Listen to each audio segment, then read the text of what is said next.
మీరు కూడా ఒకానొక టైంలో పాస్టరే, అక్కడి నుంచి మీరు చేంజ్ అయ్యారు అనే కామెంట్స్ పాస్టర్ కూడా కాదు, వస్తున్నాయి. పాస్టర్ అవ్వలేదు. ఓకే. ఒకవేళ అందులో కొనసాగి ఉంటే పాస్టర్ అయ్యాను. చిన్నప్పటి నుంచి క్రిస్టియన్. అంటే మా తాతయ్య నాయనమ్మ వాళ్ళ తరంలో అక్కడి నుంచి మతం మారారు. ఓకే. పుట్టక ముందే మతం మారారు. నా పేరు కూడా ఒక పాస్టర్ చర్చిలో పెట్టాడు, కరుణాకర్ అనేది. వాళ్ళు క్రైస్తవ పేరు అనుకున్నారు. అది నేను తర్వాత ఆలోచించింది దీని మీద, ఇది శివుడి పేరు అనుకుని అలా ఉంచేసుకున్నాను. లేకపోతే క్రిస్టియన్ నేమ్ అయితే మార్చేసుకునేవాడిని. కొంతమంది అడుగుతూ ఉంటారు తల తక్కువ సన్నాసులు, మా క్రిస్టియన్ పేరు ఎందుకు పెట్టుకున్నావు, దమ్ముంటే తీసే. దమ్ముంటే నీ బైబిల్లో చూపించి యేసు కరుణాకర్ అనే పేరు ఎక్కడుందో.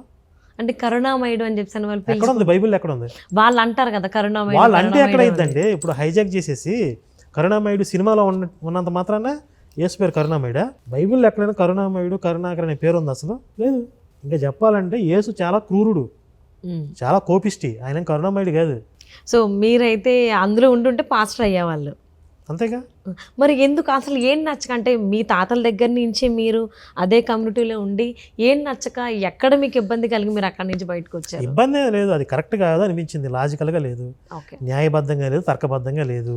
పైగా సత్యం కాదు. ఇంత అసంబద్ధంగా ఉన్నటువంటి ఈ మతం ఈ దేశంలో ఉన్నటువంటి పూర్వం నుండి ఉన్నటువంటి ఈ సంస్కృతిని, ఈ ధర్మాన్ని లేకుండా చేయాలని, కబళించాలని ప్రయత్నం చేస్తుంది. ఇంత దుర్మార్గం ఏంటి అని చెప్పి అక్కడి నుంచి నేను తిరుగుబాటు చేయడం మొదలుపెట్టాను. అంటే మీ తాతయ్య అని చెప్పారు కదా నానమ్మ, అంటే మీ అమ్మ నాన్నగారు కూడా ఇంకా అందులోనే ఉన్నారా, మీరు మాత్రమే చేంజ్ అయ్యారు? వాళ్ళు వెనక్కి వచ్చేసారు, ఇంకెవరు లేరు ఇప్పుడు. ఓకే. సో మీ నాన్నమ్మ తాతయ్య, మీ అమ్మగారు నాన్నగారు ఉన్నారు, మీ నుంచి అలా కంటిన్యూ మీరు రిలీజ్ అయ్యి మీ నుంచి మీ ఫ్యామిలీని మొత్తం బయటికి తీసుకొచ్చారు. అవును, ఆ ఊబిలో నుంచి. అవును. మా ఫ్యామిలీని తీసుకురావడం ఒకటే కాదు, ఇప్పుడు శివశక్తి ద్వారా కొన్ని వందల మంది, వేల మంది పునరాగమనం అవుతున్నారు. ఇంకా విశేషం ఏంటంటే ఈ సంఖ్య లక్షల్లో కూడా ఉండొచ్చు. శివశక్తి వచ్చిన తర్వాత ఆ బురద ఏంటో తెలుసుకుని అందులో దిగకుండా చాలామంది సేవ్ అయ్యారు. అవును, వాళ్ళు వచ్చారు అనగానే మీ దగ్గరికి రావడం, మీకు ఇన్ఫర్మేషన్ ఇవ్వడం, వాళ్ళు వచ్చిన అసలు ఆ మతం ఏంటి, ఆ సిద్ధాంతాలు ఏంటి, అందులో ఉన్న లోపాలు ఏంటి, ఇవన్నీ అవగాహన తెచ్చుకుని. అంటే అంతకుముందు అది ఒక బ్రహ్మ పదార్థం, ఎవరికి తెలియదు అసలు. ఆ బైబిల్ ఏంటో తెలియదు, ఆ నల్లట బుక్లో ఏముంటుందో తెలియదు.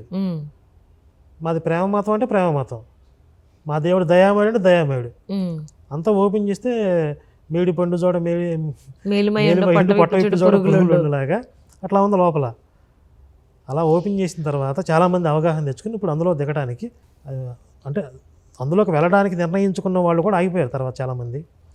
చాలా సంతోషం దానికి.